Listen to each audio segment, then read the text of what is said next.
Okay. Okay, song title, Honey Bob's New Old Truck. Honey Bob has an old truck that is better than new. It was built in the year of 1952. Its many colors are faded and needs a paint job. It's a vintage machine and is perfect for Honey Bob. Honey Bob has a new old Chevy truck. It has to have a name for good luck. What's it gonna be?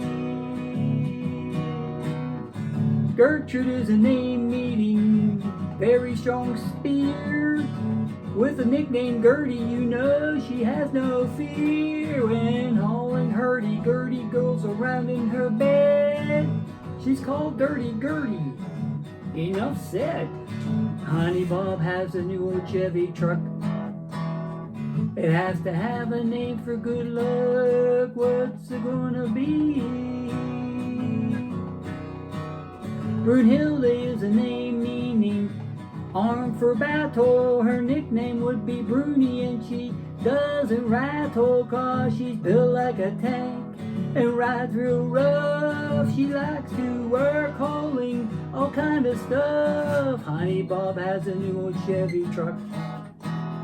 It has to have a name for good luck. What's it gonna be? Elizabeth is a name meaning my God is bountiful. Her nickname Bessie sounds really cool. She is dependable and always there when Honey Bob needs to haul anything, anywhere. Honey Bob has a new old Chevy truck. It has to have a name for good luck. What's it gonna be? What's it gonna